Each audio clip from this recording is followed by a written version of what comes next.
What's up, Georgia? Are we feeling a big win for Donald J. Trump right here in the state of Georgia? Well, it's so great to be here with all of you. We're going to have some fun. We're going to have a good conversation, some laughs, and hopefully talk about some of the issues that you care about. We so appreciate your coming out. First, I'm going to start with Lara, the head of the RNC, who is doing an amazing job leading the RNC this election cycle, focusing on election integrity, which I'm sure is such an important issue for so many of you. And we just had some big news here in Georgia, in Fulton County, breaking just a few minutes ago. You may not have heard of it. So, Lara, talk to us about what's going on. Well, I think we can all agree, Karoline, that we never want to repeat the mistakes of the 2020 election ever again, right? We want a free, fair, and transparent election. We want all legal votes counted and only legal votes counted. And so we have put together a very aggressive election integrity operation at the RNC. We've been working hard. If you've heard me on TV at all, you're probably sick of me talking about it, but it is the most important thing that I think we could do. So yesterday, we got notice at the RNC that the Board of Elections in 5 counties here in Georgia, Fulton County, Gwinnett, Cobb, DeKalb, and Chatham, we're all going to extend hours today to allow people to continue to drop off their absentee ballots. Now, we felt that this was somewhat against the law and did not go with the rules that they had put in place initially. So we said, we're not sure about that. And they said, no, we're going to keep them open. Oh, and also, you guys are not allowed to have any observers as these ballots are coming in. So we said, oh, really? So we filed a lawsuit. Yeah, I think this is our 136th lawsuit from the RNC this election cycle. And we pushed back very hard on them not allowing our observers in the room. I am happy to report observers have been allowed every time a vote is coming in. But I think the bigger conversation, Karoline, is truly about election integrity. And it is our hope at the RNC that this election in 2024 goes to reestablish trust in our electoral process. It's foundational to who we are as a country. And the lack of trust that so many people across America have post-2020 is very problematic. So our message has been clear. If you are a person who is going to cheat in an election, we will find you, we will track you down, and we will prosecute you to the full extent of the law. And Lara, we were on a press call this week explaining to the fake news media the efforts that we are making at the Trump campaign and the Republican National Committee to ensure the integrity of the elections. And you said something that was so profound, and I've been using it in my media interviews. Oh, excuse me, I'm flattered. You said, we are protecting the vote. It's not just for Republicans, and this is something that the media gets wrong. We are fighting to protect the integrity of this election for Republicans and Democrats and all Americans, period. And by the way, we've also reached across the aisle to our friends over at the DNC, and we have asked them to join us in our pursuit of election integrity. Now, we have yet to hear back, but we still have 70-some hours to go, so we'll let you guys know on that. And big wins in the Commonwealth of Virginia and also in Pennsylvania as well. Yes, that's right. So Pennsylvania, you guys might have seen, yesterday we were proud to announce that mail ballots do have to have dates on them. The Democrats have pushed back 5 times on this and fought against us on this, and 5 times we've had to push back and file a lawsuit and say, no, if you're turning in a mail ballot, we need a date on that mail ballot because we need to know when it was sent and we need to know when it was received, and we got a big win on that yesterday. You also maybe saw, Yeah, it's about protecting the integrity of an election, and every person should want that, whether you're voting, Karoline, Republican, Democrat, or third-party candidate. We also were very pleased that we got 3 extra days of voting in Bucks County. That's one of the collar counties outside of Philadelphia. That was a county in 2016. Donald Trump won. Joe Biden won it in 2020.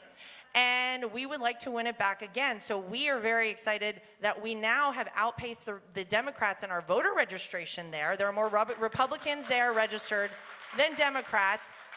But a lot of the locations were, imagine this, Karoline, closing down early during their early vote period. So what did we do? We filed a lawsuit.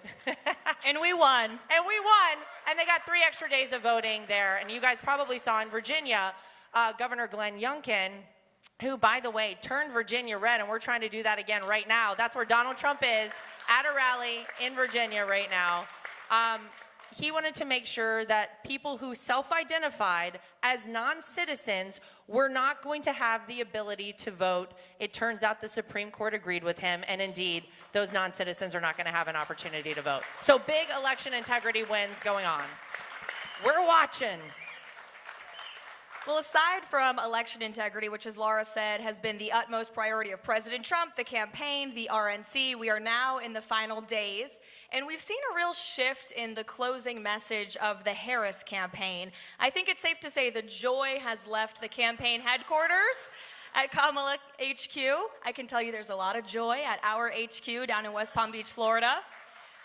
And in a garbage truck, by the way. Exactly. You know. So who here heard Mark Cuban call Republican women weak and dumb? We have a lot of beautiful, strong, and intelligent women on this stage, don't we?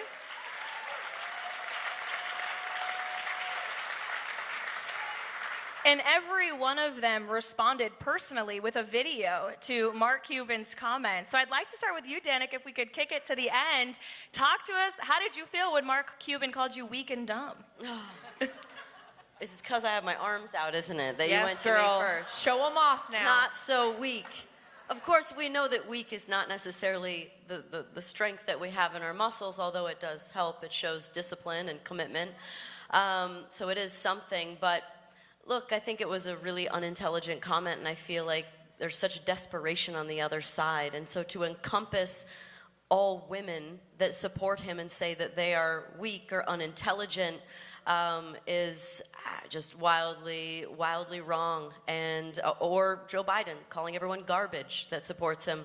But I was just having this conversation maybe within the last week, and I think I might have even posted something about it, maybe on Instagram, but I know nobody sees that because I get shadow banned on that one, so I think X from now on. But I was just, right, exactly. I was just having this conversation and posted something about the fact that the people that surround Donald Trump are always such strong women.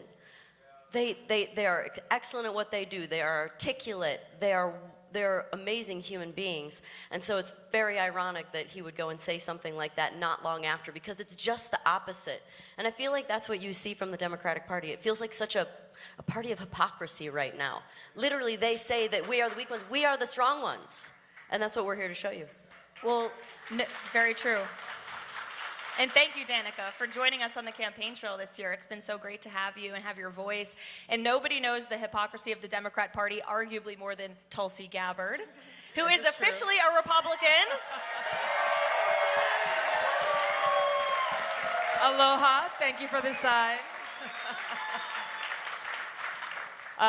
It's so true. I mean, what we're seeing play out now is just what I experienced for many, many years.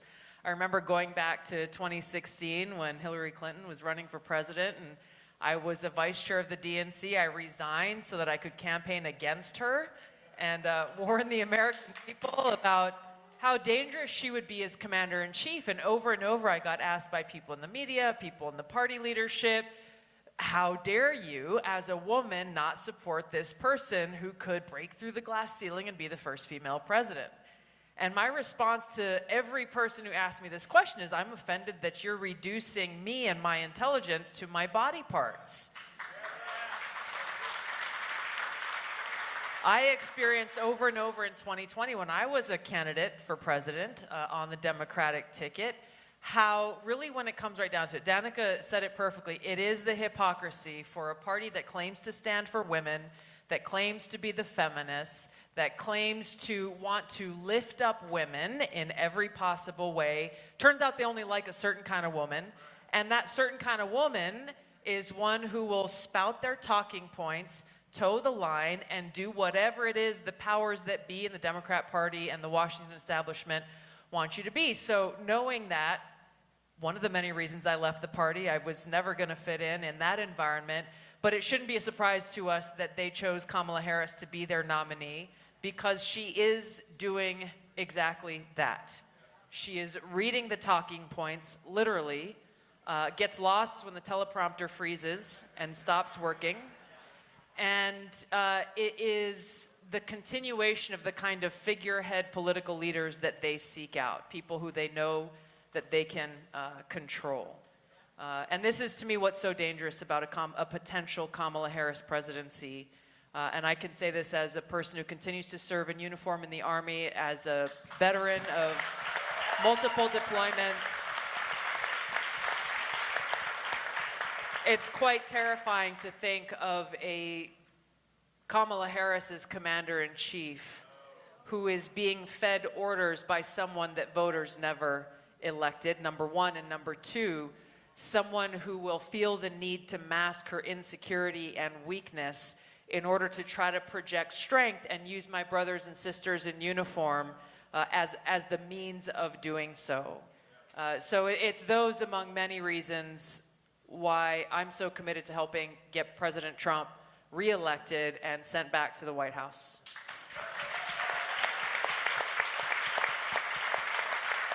Before we get off Mark Cuban really quickly, where are all the ladies in the room today? Okay, ladies for Trump.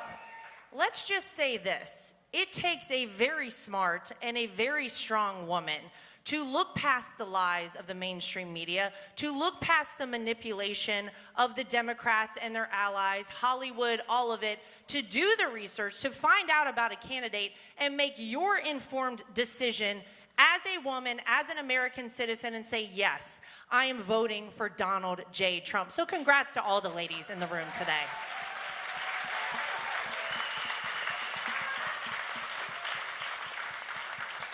Governor Sanders, I'd like to give you the opportunity to respond to Mark Cuban as well. You know, the part I find to be so unbelievable and so laughable is that this is from a party and a group that can't even tell you what a woman is, yet they want to attack those of us who are sitting up here. To me, it is so absurd for them to make a comment like that. But at the same time, I'm actually kind of glad that they did, because I think it's really important for America to hear how they really feel before you go and cast your vote. Because they're telling us all of the quiet things out loud. They're calling us garbage. They're attacking our intelligence, our strength. And nothing could be further from the truth in the names that they're calling. And the reason that they have to do that is because they know that their policies, their ideas, their record are nothing but a list of failures. When you compare what the Biden-Harris administration has done to what Donald Trump was able to do in 4 years, it is remarkable. We had secure borders. We had a strong economy. We had stability around the world. Now nothing that Donald Trump spent 4 years building have they continued. In fact, they've spent the last 4 years destroying it and tearing down all of the good things. But the good news, Donald Trump's going to win on Tuesday.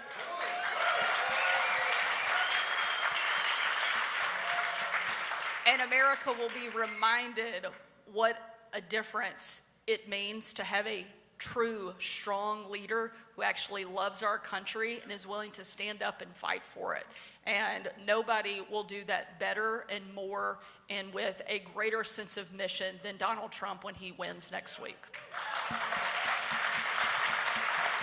Governor Noem? You know, I was in a meeting working on our state budget with all of my executive team when one of them came in and said, "Did you just hear what Mark Cuban said?" And I said, "No, I didn't." And they brought in a video and showed it to me and said that President Trump never has strong or intelligent women around him. And I immediately thought of Melania. And I thought of, she's one of the smartest, most intelligent, strongest women that I've ever known. I thought of Lara. I thought of Karoline. All the women that I have seen that have been around President Trump, that he respects their opinion and he has always given women the chance to be elevated. I have talked to so many people that worked for him back in the 80s and the 90s, women that he gave them the first opportunity to be a supervisor or to get a position that they'd always been overlooked for before. But President Trump saw something in them and gave them the chance to be leaders and to step up. And I tell people that, listen, as governor, he let me do my job. I've had the chance to be governor under President Trump and under Joe Biden. And under President Trump, he let me be a problem solver. He let me take care of my people, followed the Constitution, let me figure out what our problems were, and he helped me solve them. And day one, when President Biden got in that White House, I went on defense. I was on defense just trying to protect my people and their liberties. And so when I was watching that video, I also noticed how emotional Mark Cuban was. Did you see that? He was super emotional and almost like he was panicking. And I realized this is how the entire Democratic Party feels right now. This is how the machine feels, because they are panicking because they're losing, and they see President Trump out on the campaign trail having fun. He's having fun because he's spending time with the American people, the backbone of this country, and he is relating to them on a level that Kamala Harris never can. She can't relate to these people, and she doesn't even try because she thinks they're better than the average American. So I oftentimes when I talk to crowds, and especially people that care about politics and government, I tell them not to be offended anymore. We kind of live in a country that's addicted to being offended, right? I mean, we all love to be offended and blow each other up, and I always say, you know, when you get offended by someone, you're the one who's picking it up and carrying it around with you. And then you're the one who's carrying the burden. So you have the opportunity every day to, when people offend you, just to let it lay there and walk by it. Because the fact that we don't talk to people anymore is one of the reasons that we aren't winning the hearts and minds of people often when we have political discussions, right? We need to listen to them. But when I saw Mark Cuban say that, I was like, I'm gonna own this offense. Because there are more women voters in this country than men, and we stick together. He didn't just call me weak and dumb. He called every woman that would dare to think for themselves and vote for a president that has a proven track record of protecting us on the world stage and also giving us the ability to take care of our businesses and our kids and our grandkids. Because we would think on our own that that would be somebody we'd want to vote with, suddenly we were weak and dumb. And that was offensive to me. So let's make sure that when we're out there talking to people, that we're looking at really the two candidates and the two parties and the machine of the Democrats that they have that is one party think, group think, everybody fall in line. In fact, if you saw President Obama when he was talking to that group of campaign folks at that headquarters, you remember what he said? Black men must not be voting for her because she's a woman. And I thought, for his thought to be, the only reason that you're not voting for her must be because she's a woman? I thought that was a horrible thing for him to immediately default to. Maybe they didn't like her policies. Maybe they don't like what she's done the last 4 years. But for him, because he's already pulling all the strings behind the scenes and controlling what Kamala Harris says and does, he thought, what could possibly be going on here except she's a woman? So we're getting a window into what they really think of us. We're getting a view into how the Democratic Party and leadership thinks of women. And I've got 2 girls, and I've got grandbabies and granddaughters, and I don't want them growing up in a country that has people like that in leadership. I want them to have a leader that respects them.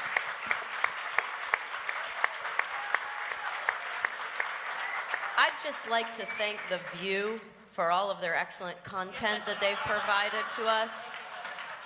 They've really shown us who they are, as you've said. So whether Mark Cuban thinks that there are no good women or whether Kamala says that she has nothing else to offer than the last 4 years, we now know.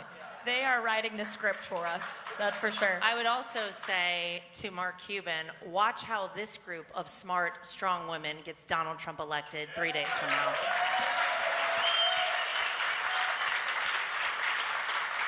I think it's important to point out, like, this is not an isolated thing coming from Mark Cuban. As much as I don't know if they're trying to distance themselves from his comments at all, but I don't know about you guys, but I found it pretty offensive when I heard Michelle Obama and many other people from the Kamala Harris campaign telling women to lie to their husbands.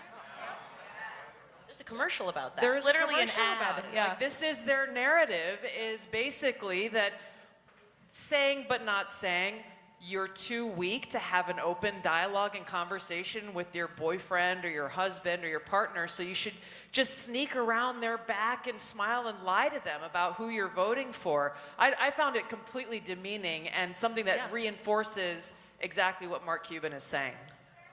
As though any woman, all women are out there like hiding it from their husbands. No, we're proud. We're voting for Donald J. Trump if that's okay with everybody. That's right. Not hiding anything. So Danica made me remember a conversation I had with a fake news reporter from the Washington Compost, as I like to call them, on my drive from the airport over here. And she talked about Kamala Harris's conversation on The View, where she was asked, what would you have done differently over the past 4 years? And she said, not a single thing. Nothing comes to mind. Not the Afghanistan debacle, not the open border invasion of more than 20 million illegal people from all over the world, not her tie-breaking votes in the Senate to cause the worst inflation crisis in a generation. The Washington Compost reporter is writing a story on our closing message. And they said, well, you guys really seem to be trying to tie Kamala Harris to Joe Biden. And I said, excuse me. I said, Kamala Harris is tying herself to Joe Biden. She is writing the script for us. We are just pushing advertisements that are revealing the truth, because a vote for Kamala Harris is a vote for a continuation of the despicable policies under the Harris-Biden regime of the past 4 years.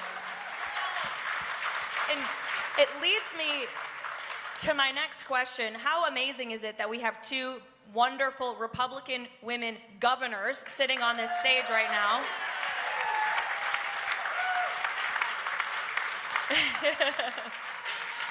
Governor Sanders and Governor Noem. And Governor Noem, you mentioned you have served in South Dakota under the Harris-Biden regime and the very successful Trump administration.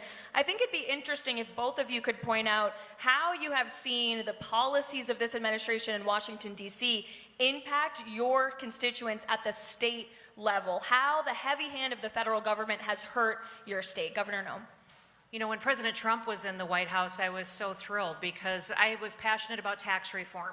And when he got sworn in as President of the United States, we had the chance for 2 years to work on a bill that he came in and finalized and helped us negotiate and get it through the Senate and got it signed into law that put thousands of dollars back into the American people's pockets, that they could make the best decisions on how to spend those money and dollars for their kids and for their grandkids. So that was fantastic for me to be a part of that. And when I first had a meeting with President Trump, I remember I was a brand new governor, and we came in and some of the new senators and new governors were having a meeting with him, and he was going around the table.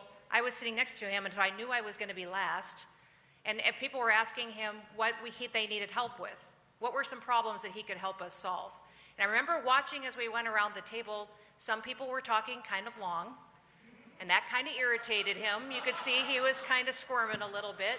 And then some people were asking for 10 things. You know, well, I need you to fix this, this, and this, and then can you do that? So I thought, okay, by the time he gets to me, I'm going to have 3 things, but one I'm going to hit really hard, because I just know, and I'm going to be succinct. And when he got to me, he said, Kristi, what do you need help with? And I said, well, sir, I really need help with some trade agreements. And then we negotiated a few that really penalize our producers and our commodity owners, our farmers, but also our manufacturers. So if you would help me get free trade, not free trade, but fair trade deals with our companies in other countries so that we can engage with them and not get penalized, he said that would be fantastic. I'm on it. Absolutely. We need to get our products made here in the United States. We need to protect our food supply and grow it here and make sure they can be utilized by our people here. He said, what else did you need? I asked him for another policy in our Black Hills. I needed better lumber policy so we could actually maintain our forests and not deal with wildfires like California is when our forests aren't maintained. And he said, I'll get that done for you. And what's the third thing? I said, sir, I need fireworks back at Mount Rushmore. And I bet he loved that. Yeah, he goes, what? I said, well, we've always, every year, been able on the 4th of July to have fireworks at Mount Rushmore. And those TV shots of Mount Rushmore, a monument to great leaders, celebrating the freedom and independence that we have here as Americans, I said, but as soon as President Obama came into office, he took it away from us. And I'd like to have it back, because I think it's a reminder not just to the people in this country, but to the whole world what America stands for. And he said, I'm going to help you get that done. That's fantastic. She wants fireworks. We're going to get fireworks. I got a little worried because every time I saw him for a year after that, every time he looked at my face, he'd say, how's our fireworks going? Are we getting our fireworks? And I was like, oh my goodness, he thinks all I want is fireworks. I actually wanted some other things, but he got it done. Did you guys see the wonderful celebration We had July 3rd. And so it's great to have a president that really wanted to help other leaders solve their problems for their people. And when Joe Biden came in, it was like a 180-degree change. It was unbelievable. On day one, he canceled the Keystone XL pipeline, which was 11,000 jobs for us. The equipment was already set up in South Dakota. We had the pipe all laid out. All it had to be done was put in the ground and used so that we could move our oil in a safer, more responsible way for our environment and for our people, and he canceled that immediately. And from then on, I've been involved in federal lawsuits on, can I still put male and female on our birth certificates in South Dakota? Do I have to do transgender surgeries on my inmates that are in my prisons? These are the things the federal government sues me over because I want to keep saying male and female. I don't believe that taxpayers should have to pay for optional transgender surgeries when someone's incarcerated. And so it's dozens of those types of situations. Instead of being on offense solving problems, now I'm on defense just trying to protect my people. Well, we're going to go on offense again in January 2025. Governor Sanders? I have to say it was an incredible fireworks show. So I got the opportunity to go with my kids in person, and as anything in Donald Trump true fashion, it's going to be the biggest and the best, and it absolutely was. So, but I think one of the biggest differences in having the Biden-Harris administration versus the Trump administration is during the Trump administration, he was fighting against our actual adversaries and our enemies. He was holding China's feet to the fire, standing up to Iran, standing up to Russia. And now, instead, Republican governors are having to fight against our own government. And that shouldn't happen in America. We shouldn't have to, as governors, pick up the slack where the federal government is dropping the ball. Both of us have sent members of our Arkansas and South Dakota Guard to the southern border because we have a president who refuses to do his job. That never happened under Donald Trump's administration. Not only did we have a secure border, but we were making a huge difference and a lot of progress and movement. Great trade deals. You weren't seeing chaos and instability around the world like you're seeing take place in the Middle East. We didn't get walked all over by China like you're seeing take place right now. We actually had a president who was fighting for us instead of fighting against us. And nothing could be more different than what we have in this current administration. So now Republican governors are having to pick up the slack. We're passing the tax cuts. We're implementing universal school choice. I was the first governor in the country to kick China off of our farmland in our state and make them pay for it.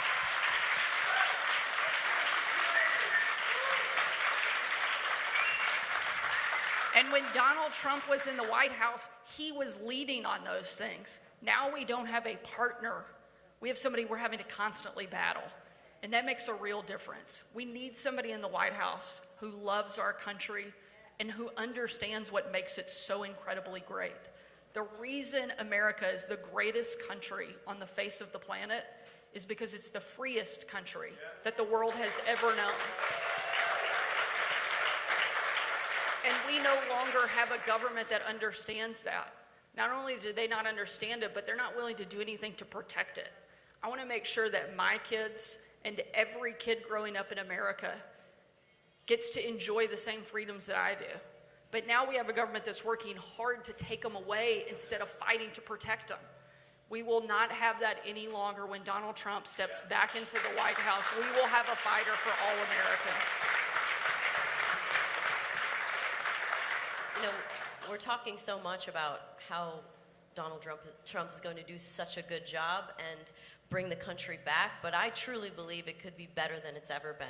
Make America Great Again just works for MAGA, but it's more than that. It's more than MAGA. And recently I just saw Bobby doing an interview, and he said that Trump has not let him down on any promise since he's been engaged within the party. Not let him down, and in fact over-delivered. And that when he got into office, he didn't really know what he was doing yet. You can imagine, like, being president for the first time, you really don't know what to expect. But he knows now, and he knows who all the bad guys are. I was just in Phoenix a couple of nights ago watching him for Tucker's last show on his tour, and he said, I think I know who all the bad guys are now. And so he's going to come in there and he's going to be able to do it better than he's ever done it, which I think is the most exciting thing with the most talented list of people. So, Danica, you just brought up how President Trump says it often. He was not a DC guy, he was a New York guy. Lara, you were there at the very beginning, the golden escalator ride. Talk to us about what this transition has been like for you and your family. 3 days left on a really 10-year journey. I'm sure it's a little bittersweet for you. You've traveled the country and met so many amazing people, and you're a household name, and America loves you, by the way. Don't we love Lara Trump and her family? What has it been like, and how does it feel in this moment now that you have 3 days left on this ride? It's a great question. Nothing prepares you for something like this. I will tell you, we had a conversation. We had dinner as a family. This was a few nights before the famous golden escalator ride. And that night, my father-in-law sat down with our whole family and he said, listen, this is something that's real. I'm definitely going to do this. But I think you guys need to appreciate what this means too, because it's not just about me. It's about all of you. And if I do this the way it needs to be done, they are going to come after me, and they're also going to come after you. And I think you guys need to understand what that means and make sure everybody feels good about this. And of course, we were all like, yeah, how bad could this possibly be? Oh, boy. And then, of course, we saw immediately how bad it could possibly be. And to have really felt like I've been in the trenches with my father-in-law, our entire family. It's not just us, it's all of you. Our entire movement it's not a movement of politics. It's really like you guys are our family. And so that's why it is, Karoline, bittersweet. For 9 years, we have been out there fighting alongside each and every one of you. And I will be so proud on Tuesday night when we re-elect Donald Trump as our 47th president.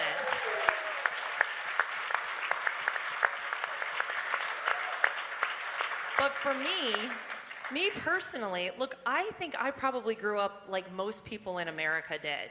And I can tell you that in my wildest dreams, I never imagined I would have the last name Trump, let alone all the rest of this, for sure. And so it's just been the most incredible experience of my entire life. I am so honored to be by this man's side because he went into it eyes wide open, truly understanding what he was going to do and what it was going to take for this country to do the right things for this country, to give this country back to we, the people, to reestablish our strength on the world stage, all of it. And he did it the first 4 years he was in the White House. And to Danica's point, you're right. He went in there, and I think he naively thought, look, I'm a businessman. I know how business works. It's fast. It moves quickly. Whenever you're a decisive person, you make actions happen very fast and things get done. And the federal government does not work that way, obviously.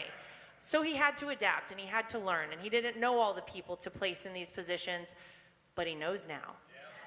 And I'll tell you something else. You want to know the reason why they're terrified to have Donald J. Trump back in Washington, D.C.? Not only did he learn all the good people, but to Danica's point, he learned all the bad people. He exposed a lot the first time around. And honestly, the swamp is terrified and quaking in its boots because they know when Donald J. Trump is back at 1600 Pennsylvania Avenue, the jig is up, it's over, it's all done. We're flushing them right down the drain. And they are so afraid that they have literally weaponized our justice system against your father-in-law and against the former president of the United States. And Lara, I know you and I, many a days, were in that very dirty New York City courtroom during very uncomfortable benches, by the way, the worst. The Alvin Bragg trial in Manhattan this summer. President Trump was confined to a courtroom for 6 weeks. And I think part of it was not just because they truly want to imprison him off of baseless charges and accusations. They wanted to see if they could tamper his spirit. I think that's what it was, psychological games they were trying to play, and little did they know, they picked the wrong guy. I don't know when they're going to stop underestimating him, but going in that courtroom with him every single day and seeing him fight against Alvin Bragg, the entire justice system in New York, the mainstream media that was pushing out fake headlines, and going in there with a smile and more determined than ever to fight and fight for truth and then he was falsely convicted, and he still continued to fight, and it's amazing to watch. And Tulsi, I know this is one of the many reasons you've become a Republican, is watching the deep state and the weaponized system of our justice, and you've been a victim of it as well. Can you speak to that, please? You know, there are a lot of people who, unfortunately, will just read the headlines, and it's something you deal with all the time, Karoline, as you deal with the media, is they just throw out these sound bites. Oh, so many felony charges and this, and that, without ever actually looking below the surface to see how one by one they're being tossed out, and they are being exposed. I'm not the only one, but there are many people who have also been the targets of political retaliation from the Harris-Biden, accurately called the regime. The very next day after I did an interview warning the American people about how dangerous Kamala Harris would be as commander-in-chief, as I talked about, it's the same thing I said back in 2019. It was true then and it's true now. The very next day, I was placed on a little-known secret domestic terror watch list called Quiet Skies. I didn't realize it at the time. What I experienced was when I traveled, and I'm on a different plane almost every day, going to a different city or a different state, and every day that I traveled, I had to go through this very, very in-depth screening at TSA. They would mark my boarding pass with an SSSS on it, and that meant when you go up to show your ID, to go through TSA, they would shut down an entire lane of the TSA line. Which usually takes, a good 10 or 15 minutes, and then push me through. It also happened to my husband, by the way, guilty by association, I guess. And then really thoroughly search every single item on my body and every single item in my carry-on bag. We noticed there were drug dogs sniffing around. They would swipe all of the electronics, turn them on, make sure they were on, swipe them for bomb, explosive residue, and so on and so on and so on. This went on over and over, and every time they're like, you've been randomly selected. No, there is no way. So after about a week and a half of this, there were federal air marshal whistleblowers who came forward and presented evidence showing that I had been placed on this domestic terror watch list, that TSA had what they called an active targeting package focused on me, and that they had assigned at least 3 or 4 federal air marshals to surveil me from the point I got to an airport, through the flight, and then to the point where I actually left the airport. To this day, this has not been addressed by anyone in the administration.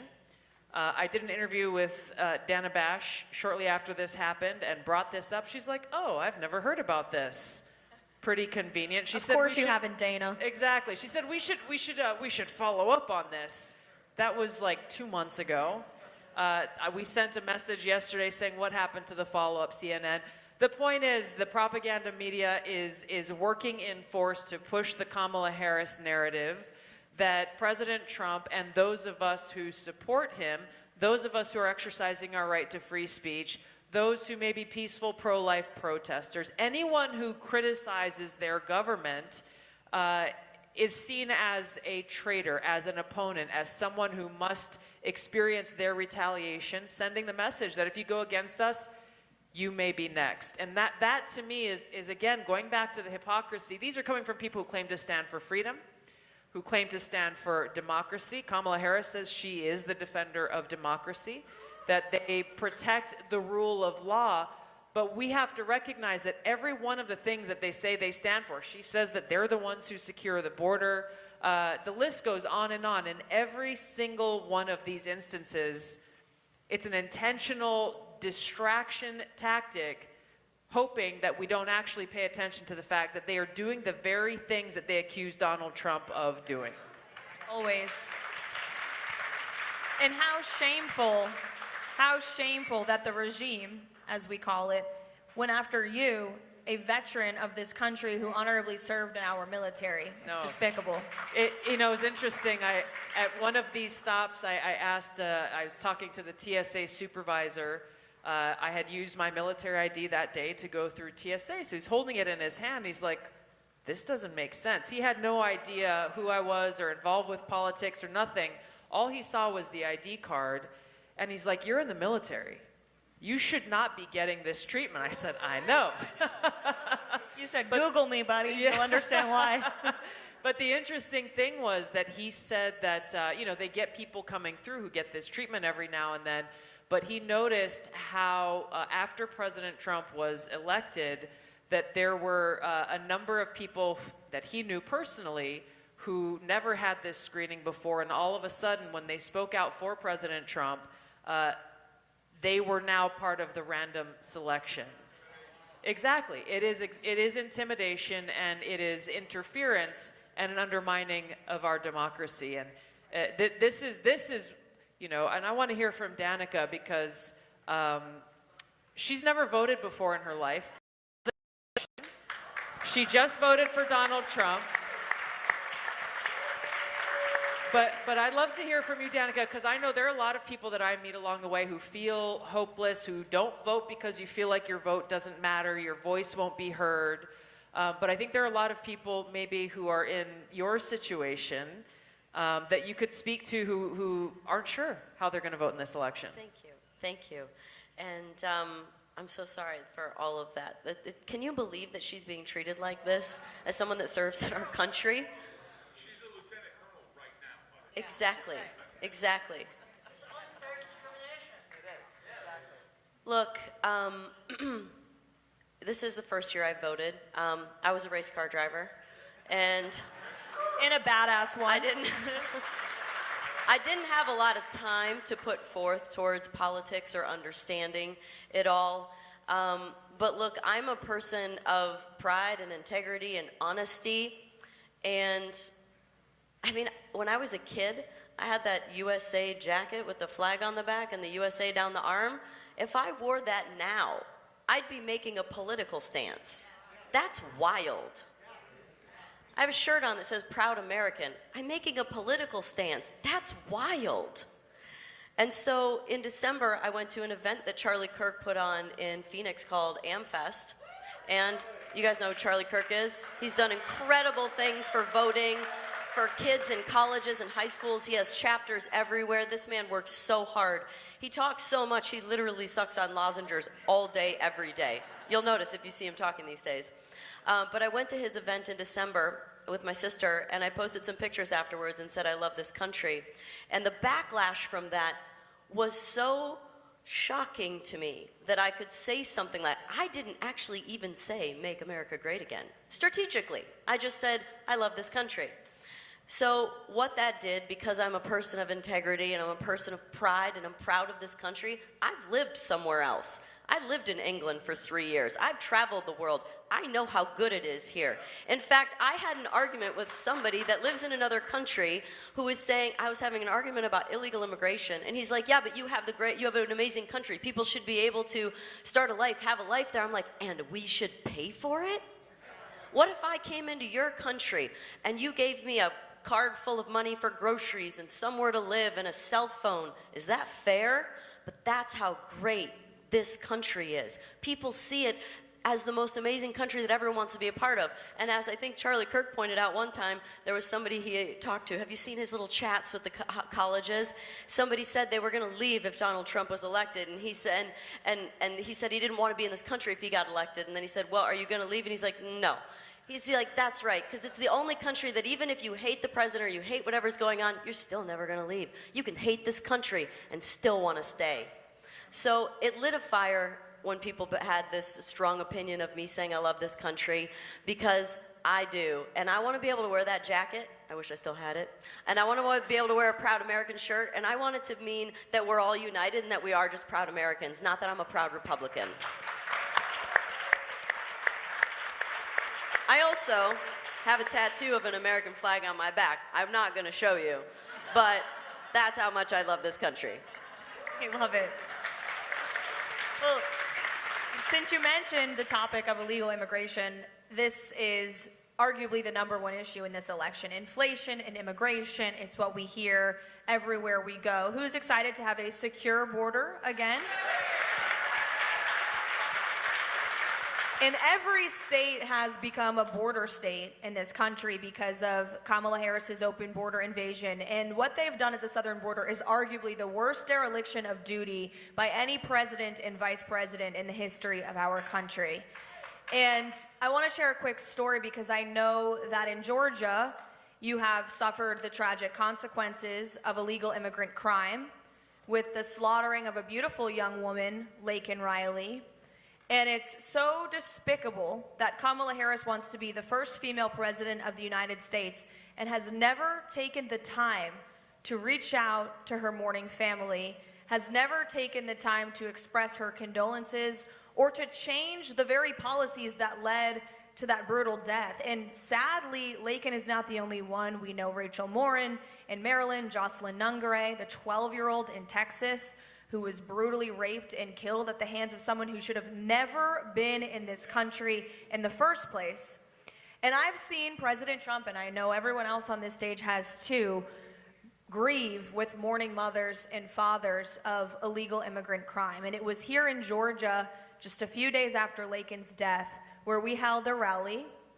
President Trump personally picked up the phone to call that family in the wake of unimaginable tragedy. I'm a new mother. I had a baby 3 months ago. I can't imagine what this family has gone through. Thank you. I can't imagine what this family has gone through. And President Trump takes time out of his busy schedule to call mourning mothers and fathers and family members of the tragedies that are caused by Kamala Harris's terrible policy. And Kamala Harris doesn't give a damn. I hate to say it, but she doesn't.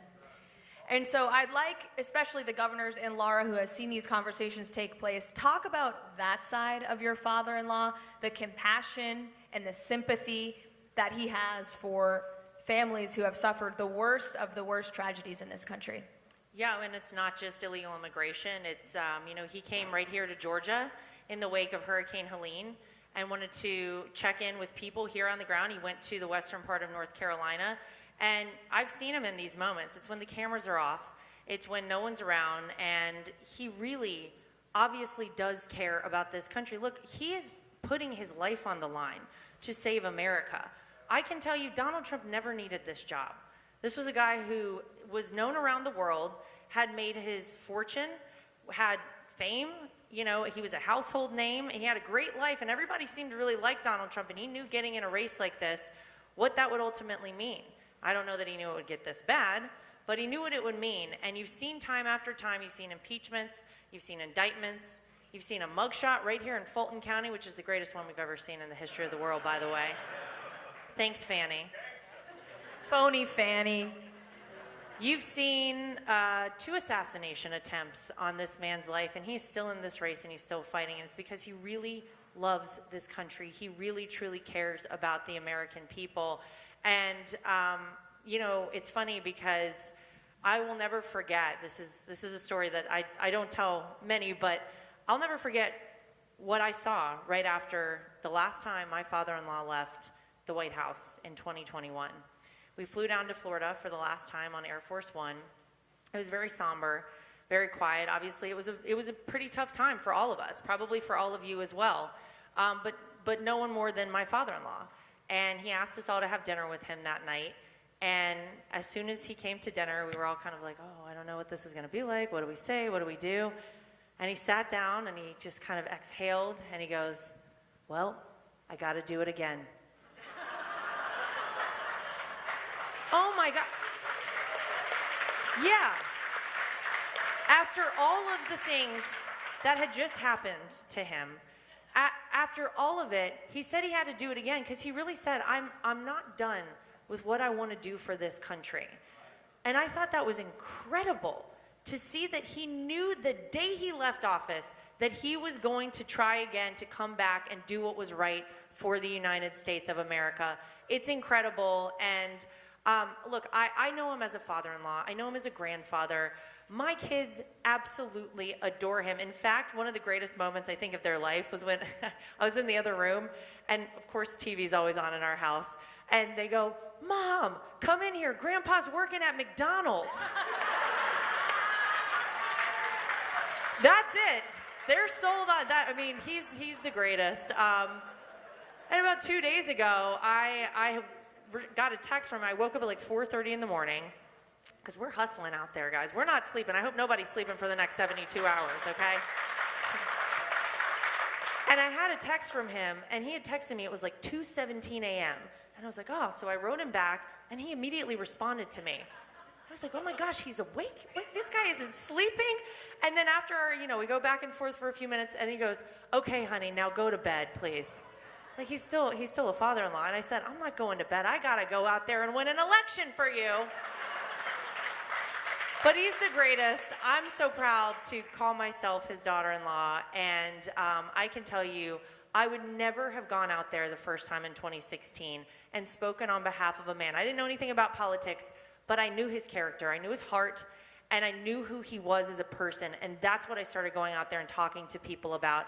Obviously, we got a little lesson on politics, so I'm a little brushed up these days.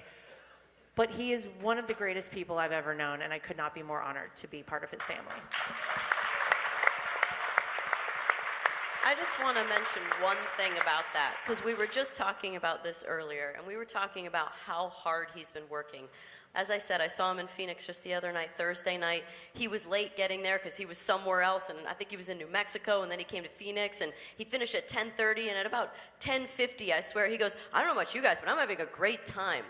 Look, take this into account for your own life and try and picture some of these scenarios. The things that are meant for you give you energy, and when you're in alignment, when you're telling the truth, right, time disappears. When you're not in alignment, and when you're not speaking your truth, and when you're not happy with what you're doing, or with yourself, or the integrity of it all, it drains you. You can imagine, right? Everyone's had those scenarios where they think, this is exhausting. And then you do something else that could be twice the work or time, and you feel energized and almost high from it. You're like, you're just elevated. That's where he's at. That's the only explanation for someone that's nearly 80 years old to be doing what he's doing. I was tired. He was energized. It was amazing. It's truly phenomenal. I just think it speaks to his truth and integrity and how in alignment he is with what he's saying and what he wants to do. It's all in alignment, and that shows with his energy. He's also just an animal. I'll just say that. He's a different species. I'm like, God, he's an animal. I see him, I'm exhausted, and I turn on the TV, and he's still on. It's still happening. He's an animal. He is a different species. I think he is working so hard all the time, and we'll do 3 different events in one day. We'll leave Palm Beach at 7 in the morning. We get back at 2 at night, and he's watching the news on Trump Force One at volume 100, as we all know.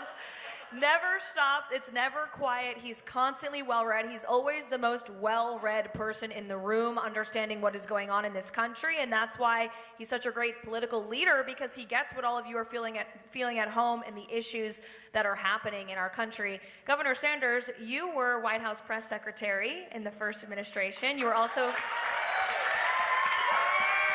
a very good one at that.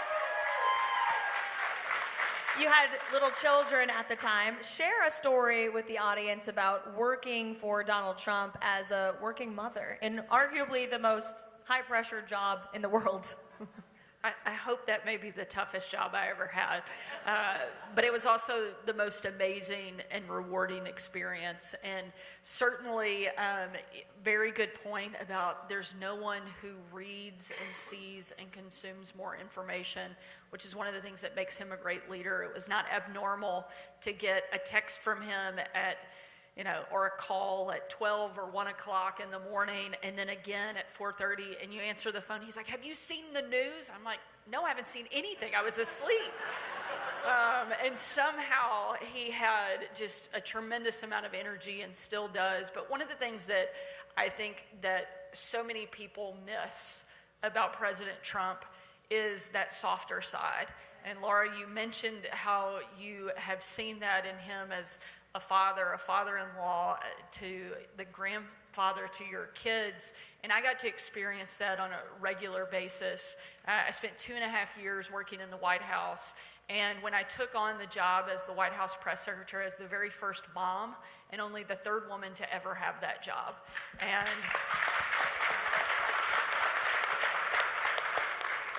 When I started at the White House, my kids were 5, 3, and 1. I often joke, but I think it's actually serious. I went to the White House to get a break because it was actually easier than being at home trying to help raise our kids. But I got to see that side of the president. One of probably the most vivid moments in my 2.5 years, and there are certainly hundreds and hundreds of memories and incredible moments getting to watch the president lead. But I'd had a particularly rough few weeks. My family had been kicked out of a restaurant that turned into a national news story. I had been attacked time and time again for my appearance. I'd been called by an MSNBC host vile, not even human, unfit to be a parent. And it wasn't a really fun time during that process. But we were doing great things, and I loved getting to do the job that I had. And we were getting ready to go into a pretty intense negotiation that the president was in the midst of with a world leader. And we're walking in, the president should be focused on nothing else but the meeting that he's about to step into. He knows that he needs to walk out of there with a deal, and that should be the only thing on his mind. And we're getting ready to step in the room. He goes, "Stop for a second." I was like, okay. I'm thinking, am I about to get fired? I stop. He turns me, and he looks me directly in the eye, and he says, "Sarah, I need you to know something." He goes, "You're smart, you're beautiful. The only reason they attack you is because you're good at your job." And then he slapped me on the shoulder and said, "Now let's get back to work." He may have used a couple of 4-letter words in there too, but we'll let that slide. But it was the president of the United States, who had infinitely more important things to worry about than me, that stopped to make sure I was okay and that empowered me to do my job and keep fighting. When the left and the other side was relentlessly attacking me and trying to tear me down, it was Donald Trump who built me up and gave me the confidence I needed to keep fighting and keep doing my job. That's why we need him in the White House, because this is a person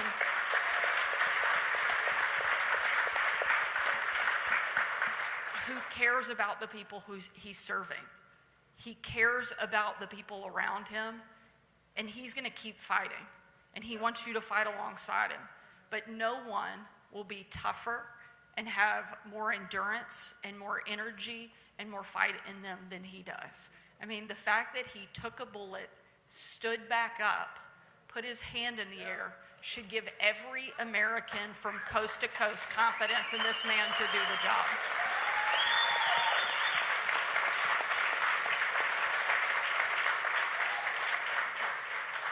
You know, honestly, when he put his hand up in the air, I was watching him on TV, and he said, "Fight, fight, fight." I could see that he was doing that to make us feel better. Didn't you? That his heart knew that the American people needed to be reassured that he was okay. I mean, I don't cry very often, but I cried because I could see in his heart he wanted to reassure America that he was okay. And that's why he was so determined to stand up and to walk off, and with the shoes on. He wanted his shoes on before he walked off the stage. And I thought it was absolutely fantastic. And that's why I love him so much. I'll never forget the first time he met my mom. And it was after we had gone through 2020. And if you remember during 2020 and COVID, when I was making the decisions in South Dakota that I was making to keep our state open and things, I was getting attacked every night on the national news and by everybody. Kudos to you for doing that. Incredible. And he called me often to tell me, "You're making the best decisions for your people." But I remember he met my mom after that, and I said, "Mr. President, this is my mom. Her name's Corinne, and she just loves you dearly." And of course, my mom was crying. And he hugged her, and then he said to her, "It must be so hard being her mom." And my mom goes, "Yes, it is." And so then they kept talking about, and she goes, "She's not mouthy or anything, but they make her look like she's mouthy on TV." And he goes, No, she's a nice girl, but I know it's hard on moms." And like, he recognized that sometimes for us as candidates or as leaders, or, you know, as people who are sitting up and speaking all the time, it's hard on us, but it's harder on our families. a lot of times, because they're at home and they're hearing people say things about you that just aren't true and that they know aren't true and they can't do anything about it. So those are the moments where you get to see his heart, and that he's always thinking about someone else in those situations and checking in with them to make sure they're okay. Tulsi, you came from the other side, and there are so many lies about Donald Trump, not just politically, but who he is as a person. So now that you've gotten to know him personally, what's the greatest misconception that you saw from the media that you know is just simply not true now? I mean, you've heard these incredible stories, you know, that they like to say, well, Donald Trump is only for Donald Trump. But that was one of the first things that I experienced when I was starting to go and to work with him just over these last few months, that when he would walk into a room where there is business to be done, his very first question was, do you have something to drink? To everyone in the room, his staff included, have they fed you? And if not, it was immediately, all right, we got to get some food in here. This is what's good. Here's what I think you should eat, before actually getting down to doing the work. And I think that's really both what I've experienced in my own version of some of the things that you guys have talked about is really what a caring person he is. The other misconception that the media tells you is that it's very hard to work with him and for him, because he's not going to listen to anybody, and he's only going to do what he wants to do. I've experienced the exact opposite. That when sitting with a group of people, he's asking sincere questions, and he's listening to those answers. And I even found that he was asking questions sometimes to test someone in the room to see if they were just telling him what he wanted to hear, what they thought he wanted to hear, or are they actually going to tell him the truth, even though that answer may be an answer that disagrees with his view or his position.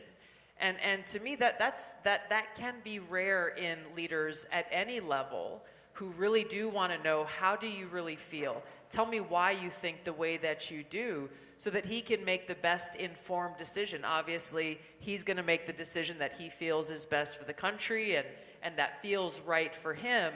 But I found him to be incredibly collaborative and encouraging people, always asking, hey, what do you think about this? What do you think about that? What if we do this? What if we do that?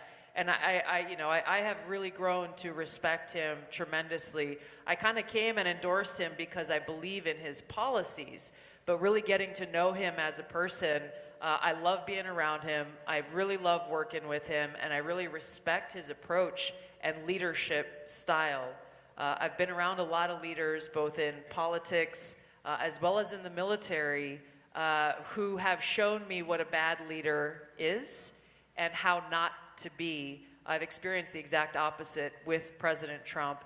And I think the last thing I'll say on this that is really important is the fact that he has assembled a team of people in this campaign, not only to help him get elected, but to help him govern after we get him elected, from all different backgrounds. Doesn't matter your political party, doesn't matter whether you agree or disagree on every issue. When you have Elon Musk and Bobby Kennedy and myself and Danica Patrick and so many other people coming together, he is demonstrating this unifying leadership that I know that people across the country are so hungry for, who are tired of the extremes and the partisan bickering and it's blue team versus red team. President Trump is saying this is about America. It's about all of us coming together and recognizing we're not going to agree on everything, nor should we. We can have and must have this vibrant debate and discourse of ideas on how we best solve the challenges that we face. The thing that we need to come together around are the fundamental principles of our founding documents, our God-given rights and freedoms enshrined in the Constitution, and stand firmly together as Americans on that ground, and together committed toward this mission of serving the American people and making this country, yes, great again, and as Danica said, greater than it's ever been. But Tulsi, when you brought up the food, he does ask always if, like, do you have something to drink? Do you have some food? He's also such a dad sometimes that I forget. That's true. Anytime I'm anywhere with him and I'm departing in a different way, if he knows somebody else is driving me in their car, he's always like, okay, you make sure she gets where she's going. And if he knows that Eric and I are driving ourselves, he'll go, okay, make sure you drive slow, honey, okay? I'm like, God, he's still such a dad. I love it. It's very endearing. Indeed.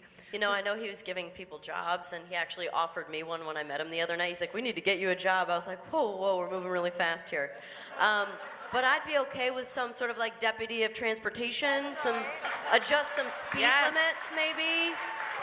Using your blinker, that's an option, right? Yield signs instead of stop signs, I don't know. I could just drive him around too, that's fine. I think you're qualified for that job. We probably We'll could have to use talk a to new Secret Secret Service. Service director. You could be the Secret Service director and make sure he gets somewhere safe, right? Well, he We need definitely one of wouldn't those. have what happened at Butler happen Right. if it was me. I think you'd fix that place, wouldn't you? I'd just be the getaway car. Let's just keep it simple. Let's stay in my wheelhouse. Well, I think we should go down and give our closing argument, starting with you, Danica, about why everyone should get out and vote for President Trump. So take it away. You know, it's something Lara said earlier. It's that he doesn't need this job. He wants this job.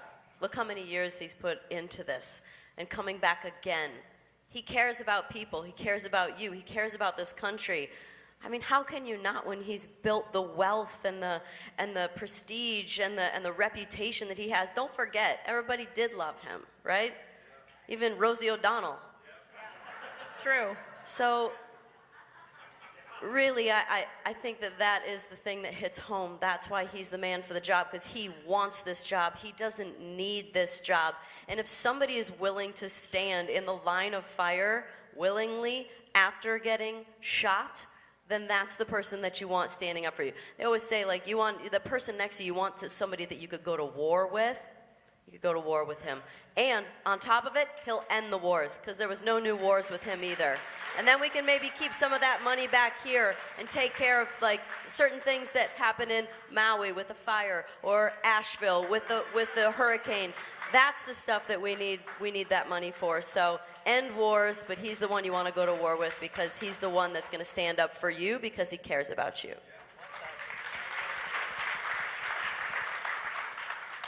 To me, the most important qualification that we should look for in any leader who's asking to be a public servant, but especially in the President of the United States, is that they're looking out for the American people first. We've seen over the last 4 years under the Harris-Biden regime that they are looking out for everyone else but the American people. We've talked a lot about many different examples of how that's the case. But what I appreciate about President Trump's leadership, and this is a message that Bobby Kennedy and I have been traveling across the country and sharing with voters who may not have voted for Donald Trump before, who may have been lifelong Democrats, people who have never voted before in their lives and are looking for a reason why they should vote for President Trump. The leadership that he has displayed, not only as president in this country on every metric, proving a record of success, comparing and contrasting with Kamala Harris and Joe Biden's record of failure, he has proven that he is a leader and a president who's actually bringing our country together, who has the courage to stand up against the Washington swamp elite establishment, the neocons and the warmongers and the military-industrial complex. He is willing to stand up to anyone that he needs to have our back, to put the interests of the American people first. This is the kind of change that we need in our country right now. And to me, this is the kind of change that can truly be transformational and that can reignite that spark in the hearts of so many people who feel unheard, who feel left behind, who feel hopeless, that this is our time to ensure we have a government of, by, and for the people, and that we have a president who's looking out for us.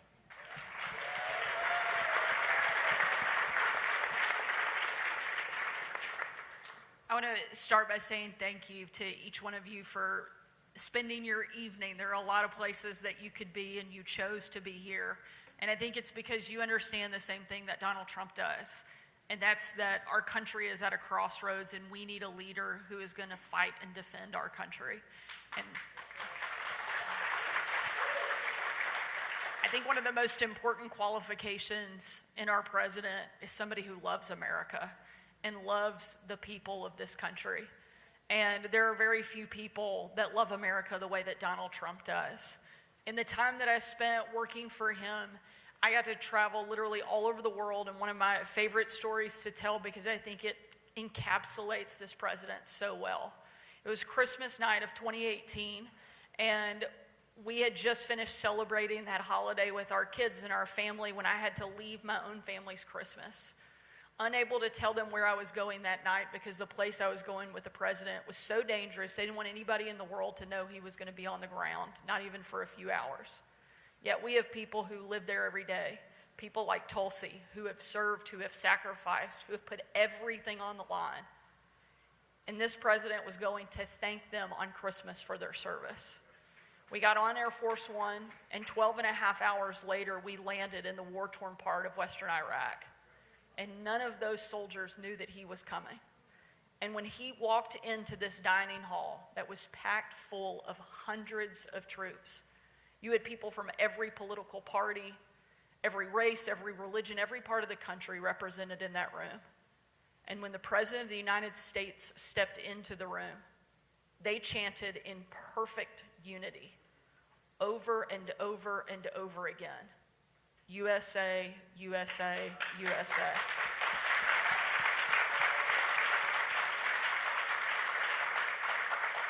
It was an absolutely perfect picture of what makes America so incredible. Men and women willing to sacrifice everything so that you and I get to enjoy the freedom and the incredible opportunity to call ourselves Americans.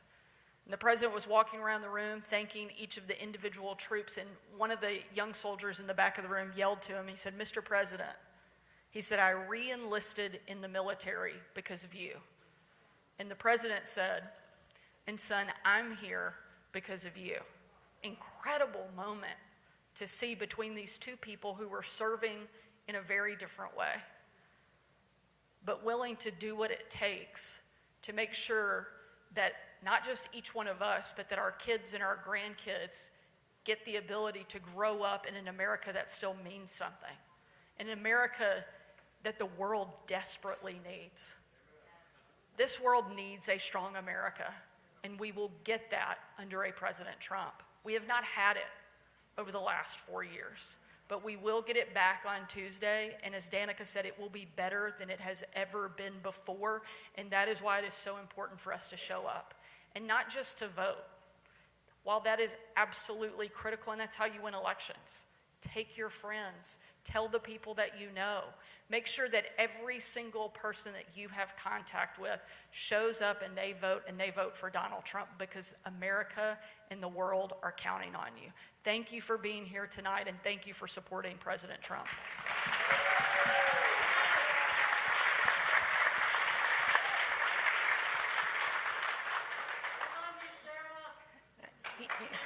Yes, we do.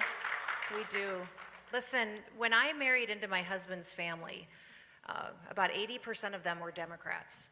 And then I take their name and I run for Congress as a Republican. So if you can imagine, and that year it happened to be one of the top 5 races in the nation. It was extremely contentious and ugly. And here this woman in their family that took their name is running as a Republican. And I will tell you that today, almost all of them are Republicans. And but they're not Republicans because we blew each other up and screamed at each other. They're Republicans because we all sat down and we talked across the dinner table at Thanksgiving or Christmas and talked about things, and we loved each other. So all of you sitting here today, what I'm going to remind you is to be talking to people. You all have people in your lives that you don't talk to anymore because of politics, right? You've got people that you work with, maybe even people that you go to church with, people in your family, and you are all thinking, how many of you can think of somebody right now in your life that you don't talk to about politics because it just gets too ugly, right? I just need you to get over it. I would have never dreamed I would see a country change like ours has changed in the last 4 years. I would have never dreamed that we would see our constitutional freedoms threatened. like they have been under the Harris and Biden administration. We are watching people use fear to control people. We're watching the government use fear to promote an agenda. And it's an agenda of socialism and Marxism that is designed to remake America. Listen, let's not lose this country on our watch. When our founders gave us this country, they took on a fight with the meanest, most well-equipped, well-armed military in the entire world. And they did it with their personal rifles and their muskets. And they went just because they wanted to be free. We have no idea what kind of sacrifices they made for us. When they signed the Declaration of Independence, they pledged their lives, their fortunes, and their sacred honor. We haven't had that much asked of us right now in this. In fact, Benjamin Franklin, when he signed it, said, "We must all hang together, or most assuredly, we will all hang separately." They made a commitment to give us this gift, the greatest experiment in human history. And there's no place else that's better than America on earth. And we all have families, we have kids, we have grandkids, that we want to give them what we had the chance to enjoy. I've got a little granddaughter that's 3, Miss Addie, and I want her to have every opportunity that I had as a woman growing up in this country and running businesses and having a family and being successful. So let's decide today that we're not going to lose it on our watch. Go out and start talking to people again, asking them who they're going to vote for and why. When you go to the gas station tonight to fill your car with gas, talk to the person at the pump next to you. Say, who are you voting for and why? If you go get groceries the next few days, in the checkout line, ask the checkout person who they're voting. They can't go anywhere, right? It's not like they could storm away. Ask them who they're voting for and why. You might say one thing that makes them think about this election differently and makes them think about something when they go home and start talking to their family members that might make all the difference in the world. And the last thing I'll ask you is to be happy. If you're happy, people will be drawn to you. They'll want to be around you. Nobody wants to be around a crabby, scowling, screaming person and say, well, I want to be more like them. No, they want to be around cheerful people who are filled with a hope, and we have a hope because President Donald J. Trump is in this race, and he's going to win. So leave here tonight and go talk to those folks. Last but not least. Well, I think we all feel this. I don't need to say any more about how important this election is, but it is. It's critical, it's crucial, and it's vital that this country heads back in the right direction. And I do believe that one day people will look back and say, what is it that you did in the year 2024? How is it that you saved this country? Governor Noem just gave such a good synopsis of what happened so that we got to live in the United States of America. There were people who gave their lives, and it's continued to happen ever since they founded this country. And, you know, when I took this role as co-chair of the RNC, I knew how much time it would mean away from my kids, my family, and I wasn't sure I wanted this, but of course I have a very persuasive father-in-law, you know that. But I realized, looking at my 2 kids, that I had to do it for them, because it's not about any of us in this room. It's about them. It's about the future generations of this country. And don't just go out and talk to people. You can definitely do that too, but you can probably also think of one person who you know who may not go vote in this election. And on Monday, I want you to start calling these people. Actually tonight, take out your phone, text them, call them, whatever it is you need to do, and say, hey, Tuesday, you want to come have a cup of coffee with me and you want me to drive you to go vote? Because who's already voted in here? Okay, I love that. Awesome. We're absolutely killing it in the early vote. You guys know that. Across the country. Yeah. But we've got to turn up big on Tuesday. And so I want you to reach out to somebody or multiple people. I don't know how many seats you have in your car, but pack it full and get them out to vote. And I just want to say that we have 3 days left of history. We're all right now part of history, guys. There will never be another candidate ever like Donald J. Trump. There's never going to be another one who can work at a McDonald's, who can drive a garbage truck truck to a rally in Wisconsin. There will never be another person like him in politics. He has changed the face of politics as we know it. And for everyone out there, whether you love Donald Trump or not, you probably started paying closer attention to politics on June 15th of 2015 when a billionaire businessman from New York City came down a golden escalator and announced he was running for president. And so guys, really over the next 3 days, take this in. There's never going to be another time like this in American history. We're all living through it. And on Tuesday, I want us to have the greatest celebration possible. Donald Trump wrote a couple of books. He wrote The Art of the Deal. He also wrote The Art of the Comeback. And we are poised, not just for the greatest comeback for him, but greatest comeback for this country imaginable in anybody's wildest dreams. So get out there Tuesday, get people out to the polls to vote, and make sure we take back this country and make America great again. Thank you, guys.